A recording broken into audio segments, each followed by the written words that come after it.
नमस्कार, जी बिजनेस पे आपका स्वागत है। मैं हूं मनीष। अगले आधे घंटे में आपको मैं ऐसे 5 सेक्टर के बारे में चर्चा करूंगा जिस पे बजट की सबसे ज़्यादा उम्मीदें लगी हुई है। जी बिजनेस ने आज सुबह से आपको वादा किया था कि दिन भर जी बिजनेस पे हम आपके फायदे की कई सारी बातें करेंगे। प्री बजट की सबसे बड़ी कवरेज आप देख रहे हैं जी बिजनेस पे, और मेरे साथ मेरे 5 सहयोगी जुड़े हुए हैं। सुमित होंगे, संदीप हैं, पूजा है, डिम्पी है और दीपाली है, जो अलग अलग 5 ऐसे सेक्टर की बात करेंगे जिसपे सबसे ज़्यादा उम्मीदें हैं, जिसमें उम्मीदें हैं इस सेक्टर को कि कुछ बड़ी राहत मिल सकती है और इसका असर सीधे तौर पे बाजार पे देखने को मिल सकता है। लेकिन शुरुआत कुछ एक ऐसे सेक्टर के साथ करते हैं जो सबसे ज़्यादा चर्चा में रहा, और एक सेक्टर है ऑटो। लगातार हमने देखा कि बीते 1 साल में इस सेक्टर पर चर्चा हुई है और इस सेक्टर की उम्मीदें बहुत ज़्यादा है। बीते दिनों मारुति के चेयरमैन RC भार्गव साहब ने कहा भी था कि इस सेक्टर को बहुत सारी राहत मिलनी चाहिए। हमारे साथ दीपाली जुड़ चुकी है। दीपाली, इस सेक्टर की खासतौर पर ऑटो एक ऐसा सेक्टर है जिसका असर बहुत ज़्यादा देखने को मिलता है, न केवल आम आदमी पे बल्कि कॉर्पोरेट इंडिया पे भी। आप क्या उम्मीदें हैं इस सेक्टर को लेके? मनीष, ये तो अगर सभी सेक्टर्स की बात करें तो डीमोनेटाइजेशन ग्रीफ के बाद टैक्स जॉब्स की एक्सपेक्टेशंस हैं और टैक्सेस जो हैं वो रैशनलाइज हों, ये तो ज़्यादा इंडस्ट्री होप कर ही रही है। अगर ऑटो इंडस्ट्री की स्पेसिफिकली बात करें तो अलग अलग सेगमेंट्स हैं यहाँ पर। पैसेंजर व्हीकल है, कमर्शियल व्हीकल सेगमेंट है और सभी की अपनी अपनी डिमांड्स है। पहले अगर पैसेंजर व्हीकल्स की हम बात करें तो इस सेगमेंट में कई सारी कैटेगरीज आती हैं, जिसमें हैचबैक भी है, सेडान भी है, SUVs है, और जो एक्साइज ड्यूटी है वो 8 से 30% की रेंज में है। तो सबसे पहले डिमांड तो इंडस्ट्री की ये है कि जो एक्साइज ड्यूटी है वो सभी सेगमेंट्स में एक हो, एक समानता हो। सबसे पहली डिमांड ये की जा रही है। दूसरी बड़ी डिमांड उनकी ओर से ये है कि 10 साल से पुराने जो कमर्शियल व्हीकल्स है उनको बदलने पर एक स्कीम आनी चाहिए। अगर ऐसा होगा तो डेफिनेटली वो कंपनियां जो ये कमर्शियल व्हीकल्स बनाती हैं उनको फायदा पहुंचेगा, क्योंकि 10 साल पुराने अगर कमर्शियल व्हीकल्स फेज आउट होंगे तो डेफिनेटली डिमांड बढ़ेगी, बेनिफिशियरी होंगे। इसके अलावा उनका मानना यह है कि इंफ्रा और रोड डेवलपमेंट पर जो आवंटन है वो इंक्रीज होना चाहिए। ये एक और डिमांड है ऑटो इंडस्ट्री की। इसके अलावा हाइब्रिड और जो इलेक्ट्रिक गाड़ियां हैं उनका इस्तेमाल ज़्यादा हो, उनका प्रोडक्शन बढ़े, डिमांड बढ़े, उसके लिए भी रियायतें मिलनी चाहिए। बैटरी से चलने वाले जो लाइट कमर्शियल व्हीकल्स हैं उस पर भी कंपनी और ग्राहकों को टैक्स छूट मिलनी चाहिए, ये भी एक डिमांड की जा रही है। साथ ही ये भी कहा जा रहा है कि जो लाइट कमर्शियल व्हीकल्स है उनको जो NBFCs लोन देती हैं उनको भी टैक्स छूट मिलनी चाहिए। तो विश लिस्ट तो काफ़ी लंबी है और एक्सपेक्टेशंस इंडस्ट्री कर ही रही है कि टैक्सेस रैशनलाइज हों, बेनिफिट्स मिले, ताकि डीमोनेटाइजेशन का जो दर्द है या फिर जो ग्रीफ है वो कम हो सके। निश्चित रूप से उम्मीद है कि कुछ ना कुछ राहत मिलती हुई दिखेगी। हालांकि ऑटो के अलावा एक और सेक्टर है कंज्यूमर ड्यूरेबल, जिस पर सबकी नज़र होगी। उस सेक्टर पर भी जानने की कोशिश करेंगे कि उस सेक्टर की क्या उम्मीद है। सुमित थोड़ी देर में बताएंगे आप हमारे दर्शकों के लिए। हमारे साथ हमारे आज के जानकार चंदन तापड़िया भी जुड़ चुके हैं। चंदन, जिस तरह से हमने देखा कि दीपाली ने कई सारे ट्रिगर्स बताए हैं ऑटो सेक्टर को जो उम्मीदें जताई जा रही है, ऑटो में अगर बजट प्री बजट के लिहाज से कोई शेयर खरीदना हो जिसमें आपको लगता है कि बजट के बाद एक अच्छी रैली देखने को मिल सकती है, किस ऑटो सेक्टर को आप पसंद करेंगे? जी देखिए, ऑटो काउंटर में एक ब्रॉड बेस्ड रैली देखने को मिली और ऑटो में मारुति हमारा हमेशा के लिए प्रीफर्ड काउंटर रहा है। स्टॉक ने 4800 के बॉटम बना के एक 20 से रिकवरी दी है, लगभग 5900 के आसपास ट्रेड कर रहा है। काफी पॉजिटिव ट्रेंड है और 6200 टू 6300 तक के टारगेट यहाँ पे बन सकते हैं। तो मेरे हिसाब से मारुति एक प्रीफर्ड पिक रहेगा। हेवर्ट्स काउंटर है और जिस हिसाब से एक मीडियम टर्म और लॉन्ग टर्म ट्रेंड पॉजिटिव है, ये अपने मोमेंटम को एक्सटेंड कर सकता है।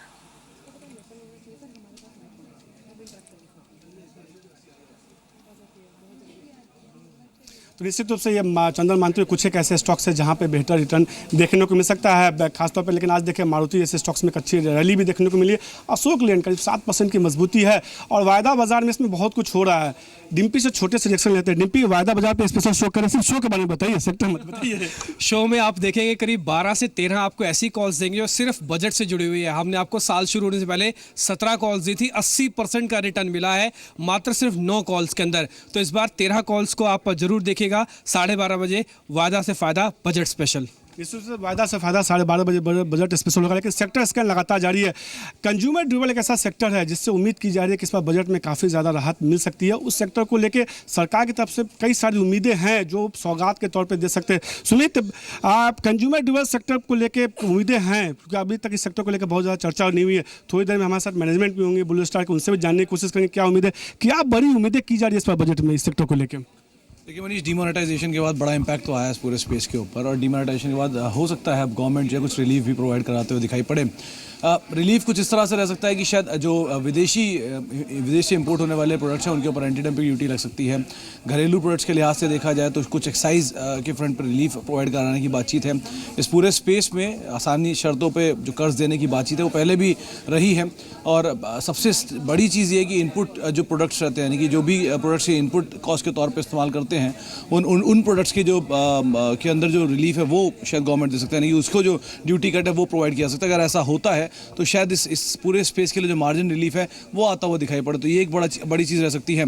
एक खबर जो कुछ दिन पहले हमने ये भी चलाई थी कि शायद LED लाइट्स का जो इस्तेमाल है उसको गवर्नमेंट बढ़ावा दे सकती है और अलग अलग Tier 2, Tier 3 या फिर रूरल एरियाज़ में उसका जो इस्तेमाल है वो बढ़ा सकती है। अगर ऐसा होता है तो घरेलू फ्रंट पे जो कंपनियां कामकाज कर रही हैं इसमें, जैसे कि हेवल्स हो गया, क्रॉम्पटन ग्रीव्स हो गया, MIC इलेक्ट्रॉनिक्स जैसी कंपनियां हैं, उनको काफ़ी तक रिलीफ प्रोवाइड करा सकते हैं। हो सकता है स्टार जो इस्तेमाल होती है, यानी कि 5 स्टार प्रोडक्ट्स जो हैं, 3 स्टार प्रोडक्ट्स जो हैं, उनको कुछ एक कंपल्शन गवर्नमेंट दे देगी। इस बार मिनिमम 3 और मैक्सिमम 5 रखना होगा एनर्जी एफिशिएंसी के लिए। अगर ऐसा कुछ होता है तो बड़ी कंपनियां जो कि इस कामकाज के अंदर जो कि ऑलरेडी 5 स्टार बेस्ड प्रोडक्ट्स बनाते हैं उनको एक रिलीफ मिल सकता है। ब्लू स्टार जैसी कंपनियां हैं इसमें अग्रसर हैं, वीडियोकॉन जैसी कंपनी अग्रसर है, तो उनके ऊपर इसका इंपैक्ट आ सकता है। तो इन टोटल पूरे स्पेस के अंदर रिलीफ प्रोवाइड कराने की बातचीत है और शायद रिलीफ दिया भी जाए कंसीडरिंग डिमोनेटाइजेशन। तो शायद ऑटो के बाद मनीष कह सकते हैं कि ये एक और ऐसा सेक्टर होगा जिसको थोड़ा बड़ा रिलीफ मिल सकता है। निश्चित। सबसे बड़ी बात यह है सुमित कि बजट के दिन हम सस्ता महंगा जब बात कर रहे होंगे तो हो सकता है कंज्यूमर ड्यूरेबल में कई सारे सेक्टर्स होंगे उस दिन। हाँ, ये कह सकते हैं मनीष कि हर बार ये ट्रेंड भी देखा गया है कि या तो वॉशिंग मशीन सस्ती, फ्रिज सस्ता, टीवी सस्ता, तो इस तरह की चीज़ें शायद इस बार भी आते हुए दिखाई पड़े और स्पेशली विदेशी टीवी या फिर विदेशी प्रोडक्ट उनके ऊपर कुछ घोषणा है। जल्दी से संदीप एक सेक्टर इसको लेकर हमारा, चूंकि इस बार बजट आपने क्लोजली कवर किया है, सिगरेट महंगा हो रहा है क्या ऐसा बजट में? मान सकते हैं आप। देखिए, 2 कंपोनेंट है। एक तो हो सकता है कि जो एक्साइज ड्यूटी है, क्योंकि हायर रेंज में सेट हो सकती है GST में, तो शायद उस चीज़ को अलाइन करने की कोशिश इस बार बजट में देखने को मिलेगी। और उसके साथ साथ एक सिन टैक्स की बात भी चल रही है। अगर ये दोनों चीज़ें होती हैं तो जाहिर सी बात है ना केवल सिगरेट बल्कि जो लिकर से जुड़े हुए जो कुछ प्रोडक्ट्स हैं उसके ऊपर भी माना जा सकता है कि आप जो कुछ दाम है उसमें बढ़ोतरी देखने को मिल सकती है। तो शायद पार्टी करना मुश्किल हो सकता है। पार्टी करना मुश्किल हो सकता है। लेकिन अभी तक हमने 2 सेक्टर की बात की है, अब बात करते हैं जी बिजनेस की एक बड़ी खबर की जो बजट से जुड़ी हुई है।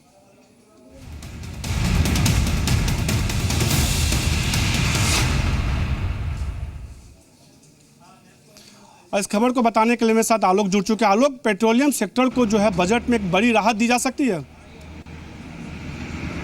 अब बिल्कुल देखिए, मोदी सरकार इस बार बजट में जो एक सरकार की पॉलिसी रही है कि जैसे जैसे क्रूड की कीमतें नीचे आती गई वैसे वैसे सरकार ने एक्साइज ड्यूटी बढ़ाया और इसको इस हद तक बढ़ा दिया कि अब की जो स्थिति है ऐसे में आम आदमी काफी परेशान हो रहा है। क्योंकि अगर देखें तो मई 2014 जब मोदी सरकार बनी थी उसके मुकाबले आज क्रूड की कीमतें लगभग आधी हैं, लेकिन अगर पेट्रोल और डीजल की कीमतों में देखेंगे तो दोनों बराबर हैं। इसी को देखते हुए जो हमारे एक्सक्लूसिव जानकारी है इसके मुताबिक सरकार बजट में पेट्रोल और डीजल में एक्साइज ड्यूटी में कटौती कर सकती है। सूत्रों की माने तो करीब पेट्रोल पर ये 2 रुपए जबकि डीजल पर 3 रुपए कटौती हो सकती है।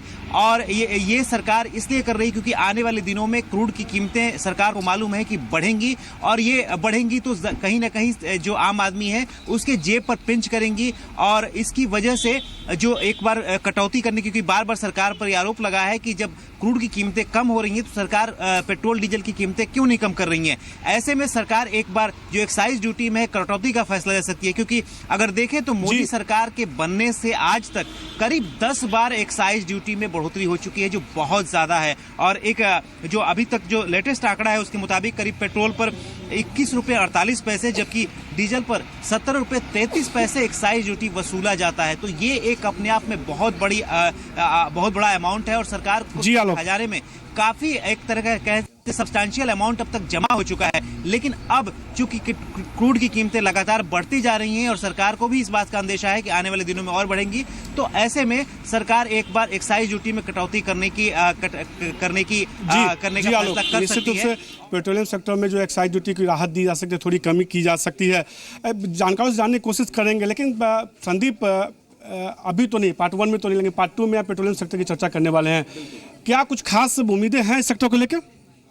ऑयल एंड गैस सेक्टर की बात करें, ऑयल एंड गैस में देखिए बड़ी बात तो ये है कि एक तो जैसे आलोक बता रहे हैं कि जो एक्साइज ड्यूटी है उसमें कमी देखने को मिल सकती है, क्योंकि जिस तरह से क्रूड के प्राइस में बढ़त आई है उसके साथ साथ इन्होंने एक्साइज ड्यूटी में रिडक्शन नहीं करी, तो जो पेट्रोल डीजल की कीमतें हैं उसमें जरूर इजाफा देखने को मिला है। तो कहीं ना कहीं आम लोगों को राहत देने के लिए नोटबंदी के बाद खास तौर पर और जिस तरह से MDR भी लगा है उसके बाद हो सकता है कि शायद एक्साइज ड्यूटी में कटौती देखने को मिले, जिस वजह से पेट्रोल डीजल की जो प्राइजेस हैं पूरा खुलासा पार्ट 2 में करेंगे, पूरा खुलासा नहीं करना है क्योंकि जैसा कि लगातार आप देख भी रहे हैं कि पूरा खुलासा हम जो है वापस से 1 PM में हम बजट और सेक्टर स्कैन करेंगे, उसमें आपको तेल गैस सेक्टर क्या उम्मीद है उस पर भी बात करेंगे। लेकिन चंदन, 2 सेक्टर्स की बात हुई है, तेल गैस सेक्टर में कोई एक शेयर जो आपको पसंद आता हो, और सुमित ने कंज्यूमर ड्यूरेबल सेक्टर की बात की, वर्लपूल, ब्लू स्टार जैसे स्टॉक्स की, उसमें कौन सा शेयर आप पसंद करेंगे? जी हाँ, देखिए ऑयल मार्केटिंग कंपनीज और ऑयल एंड गैस की बात करें तो अच्छा खासा मोमेंटम यहाँ सब काउंटर्स पे देखने को मिल रहा है। देखिए IGL एक स्ट्रॉन्ग काउंटर है, लगातार ये परफॉर्म कर रहे हैं। गैस काउंटर की आप बात करें तो इंद्रप्रस्थ गैस लगातार हाई टॉप से हाई बॉटम फॉर्मेशन बन रहा है और आज के दिन इसने 948 का मल्टीपल हर्डल उसको पार किया है। 1020 तक के लेवल यहाँ पे एक्सटेंडेड हो सकते हैं। काफी स्ट्रॉन्ग काउंटर है, लॉन्ग टर्म, मीडियम टर्म और शॉर्ट टर्म तीनों ट्रेंड पॉजिटिव है जो स्टॉक को ऊपर की तरफ लेके जाएंगे। ट्रेडिंग के लगभग 955 का स्टॉप लॉस रहेगा, 1000 तक के टारगेट यहाँ पे बन सकते हैं। दूसरा ऑयल मार्केटिंग BPCL भी यहाँ पे अच्छा लग रहा है। जहां तक आपने कंज्यूमर ड्यूरेबल्स की बात की, मेरा मानना है कि ब्लू स्टार में यहाँ पे एक अच्छा खासा प्राइस पैटर्न बन रहा है। स्टॉक अपने एक मेजर सपोर्ट से टर्न हो रहा है और यहाँ पे 320 तक के पोजिशनल टारगेट हम एक्सटेंड कर मानते हैं। तो ये कुछ एक ऐसे स्टॉक्स है जहां पे आपको बेहतर रिटर्न देखने को मिल सकता है। चंदन को लगता है कि OMC स्टॉक्स बेहतर परफॉर्म कर सकते हैं, और सुमित ने थोड़ी देर पहले कंज्यूमर ड्यूरेबल सेक्टर की बात की, मैंने ब्लू स्टार के मैनेजमेंट की बात की। शेयर में देखिए अब सडन स्पाइक देखने को मिल रहा है, करीब 25 रुपये की तेजी के साथ करीब 5-6% की मजबूती देखने को मिल रही है। इम्पैक्ट दिखना शुरू हो गया है सेक्टर स्कैन का। और डिम्पी के पास चलते हैं। डिम्पी, कई सारे सेक्टर्स हैं जिस पर चर्चा हुई है, एक ऐसा सेक्टर है जिस पर उम्मीदें बहुत की जा रही है। सुबह जब श्रेय इंफ्रा के मैनेजमेंट आए थे तो उन्होंने कहा था कि इंफ्रा सेक्टर को बहुत उम्मीदें हैं।